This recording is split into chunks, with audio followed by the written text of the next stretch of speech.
nakaw, bakla. Alam ni Queen Hera to.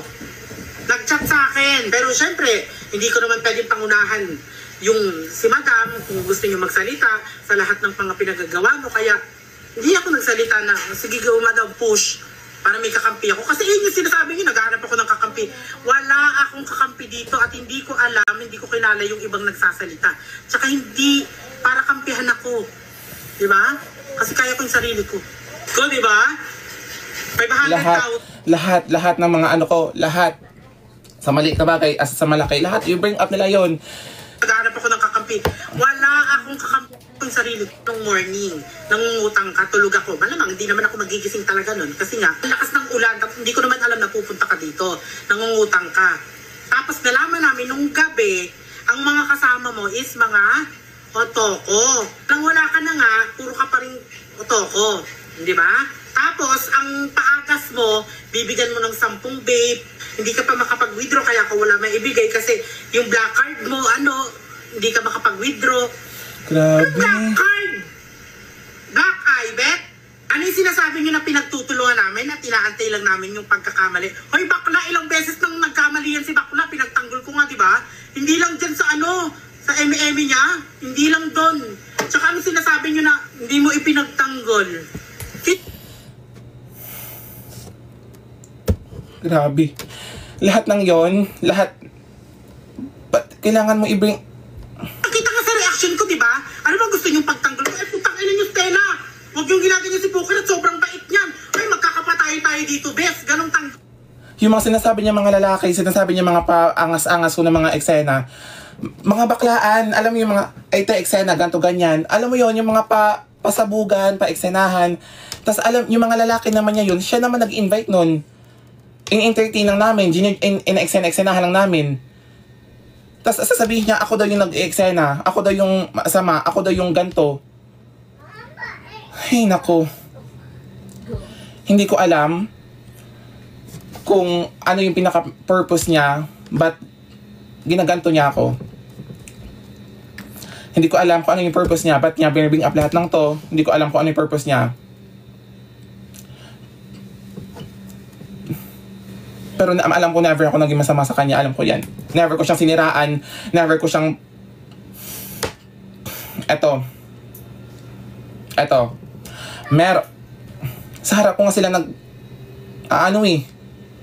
Hindi ko yung pinagkalat. Na mas worse yun. Sa harap ko mismo Diyan sila. Tipon-tipon sila. Alam niyo na yun. Sinabi ko yun. Naggaganon sila. Pati si Angeline. Naggaganon sila. May narinig? Wala. Nakikita ko sila. Lahat. Si Erna, si QD, si Angeline. Yung bagay na sinasabi nila sa akin mga ganon, mga allegation nila, kulang pa yun sa mga nila. Yung ginawa nila sa harap-harapan ko mismo Alam niyo na yun kung ano yung minimin ko. Baka kasi pag sinabi ko dito, di ba? Alam niyo na yun. Hindi ko yun sinabi. Hindi ko bring up na mas sobrang illegal nun. Hindi ko bring up. Lahat ng pagkakamali ko, lahat ng mga maliliit na bagay na mga hindi naman masyadong hindi importante sa buhay nila, binibring up nila yun para masira ako. Yun lang. Yun ang gusto kong sabihin. Kasi alam ko sa sarili ko, pinaka-main goal ko na pumunta ako ng Manila para matulungan yung family ko. Para matulungan sila mama. Kasi sa sobrang hirap ng buhay namin, kahit sobrang hirap, hindi ako nagganon, hindi ako pumunta sa mga kung ano-ano. In-enjoy ko lang. Pero kasi nga, bata nga ako. Noong mga times na baguhan ako sa mga pagla-live, may mali ako, ina-admit ko yun, eto na, mali ako. Tumatanggap ako ng mga brands na minsan hindi ko kaya. Kasi kailangan namin ng pera Kailangan namin ng kabuhayan, sila mama. Gusto ko lang naman kasi matulungan sila mama. Namakako kami sa kahirapan. Tapos, ba't ganito yung nangyayari? Hindi naman kasi kailangan i-bring up lahat ng mga... Yung mga... Alam ko may mga bagay minsan na hindi talaga gusto sa akin. May mga bagay din ako na hindi ko gusto na ginagawa nila. Pero hindi naman sila nakarinig ng masasama sa akin eh. Wala akong reklamo. Wala silang narinig talaga. As in, wala. Pambubuli, wala yun te. Wala, never ko. Kasi yung tinuro sa akin ni mama na wag kang mga apak ng tao. Pero sige lang. Hindi ko na kailangang i-clear yung name ko sa lahat ng tao. Hindi sa walang pake. May pake naman ako syempre. At dito ako nabubuhay eh. Dito ako binubuhay yung family ko. Dito ako nagkakaroon ng income. Pero reason ba yon para, yun lang naman yung goal ko eh. Makatulong kay mama. Matulungan sila. Maging okay yung buhay namin. Lahat. Nakikita ko yun. Ano naman kung nagbabar ako? Umiinom ako? Ano naman? Pera ko yun eh, pinagtrabahuan ko yun eh. Gusto ko lang mag-enjoy. Siya ka before ako mag-bar, nagpapaalam mo kala mama at kala papa. Sabi ko, ma, magbabar ako. Gantong oras ako uwi, kasama ko si ganto, kasama ko si ganyan, magkakasama kami. Okay. Kasi alam nila, aware sila sa ginagawa ko. 'Di ba? Hindi ko sinabi yon. Kasi iyo ko nga manitan ng tao. Alam niyo yung ginagawa kasi niya, kailangan niya pang i-bring up lahat ng mga past ko, ng mga kasalanan ko. Bakit kung ako masamang friend, i-bring up ko lahat ng mga flaws niya, lahat ng mga ginagawa din nila, mga kababuyan, mga katarantaduhan, mga kabulang hiya ang ginagawa nila. Kung ako masamang kaibigan, pero pinili kong hindi gawin kasi may pinagsamahan kami, first place, may pinagsamahan kami, okay yung connection namin, na build up kami, masaya kami. At yun yung chini-cherish ko, yun yung nagsistick sa akin, yun yung nag-instill pa rin sa akin na hindi ko pwedeng siraan sila. Kasi kaibigan ko pa din yan sila. Mahal ko yan. Pero wala eh. Ako na yung sinisira. Ako yung masama. Anong gagawin ko? Tatahimik?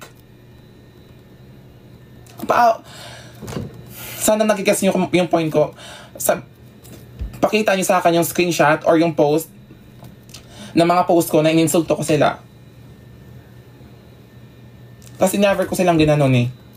Sa live kami, pag nag-live kami, pag kasama yung Team Bardagulan, yung mga joke namin, yung mga patawa namin, alam namin na pag-uusapan namin yung joke yun. Pero yung personal attack na hindi na siya connected sa mga issue ngayon, na pinaparatang nila sa akin, hindi na connected, yun yung mali. Personal attack na siya, hindi na siya para i-correct ako. Hindi na siya para